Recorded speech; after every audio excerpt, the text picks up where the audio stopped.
సరే, భారతదేశంలో దేవుడంటే ఏంటి? ఈ భావన చాలా లోతైనది. ఆసక్తికరమైన ఈ ప్రపంచంలోకి ఓసారి తొంగిచూద్దాం. దీనికి సమాధానం ఒక్క పేర్లో దొరకదు. అదొక లోతైన తాత్విక ప్రయాణంలాంటిది. 33 కోట్లు. తరచుగా వినపడే మాట ఇదే కదా? అంటే దైవిక రూపాలు అనంతమని చెప్పడానికి ఇదొక సంకేతం. మరి దేవుడు ఒకరా లేక అనేకులా? ఈ పోలికతో అసలు కథ అర్థంగాదో. ఇదింకా చాలా లోతైన విషయం.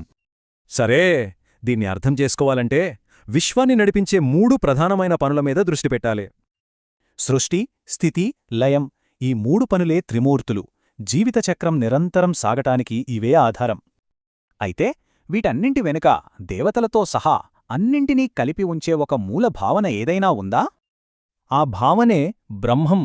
ఇది ఒక వ్యక్తి కాదు, సర్వాన్ని వ్యాపించి ఉన్న ఒక అనంతమైన వాస్తవికత.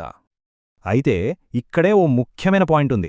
ఈ కోట్ల కొద్ది దేవతలు, ఆ ఒక్క పరమసత్యం, రెండిటికీ సంబంధమేంటి? ఒకే సముద్రంపై అసంఖ్యాకమైన అలలవలే ఈ పోలిక దీన్ని చాలా బాగా వివరిస్తోంది.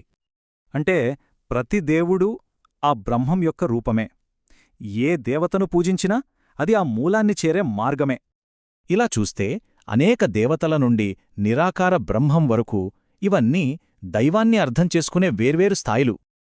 అంటే అనేకులు, ఆ ఒక్క సత్యం రెండూ ఒకే చోట ఉంటాయి. ఈ ఆలోచనే భారతీయ తత్వంలోని గొప్పదనం. మరి దేవుణ్ణి ఒక వ్యక్తిగా కాకుండా ఈ మొత్తం వాస్తవికతకు మూలంగా చూస్తే ఏం మారుతుంది?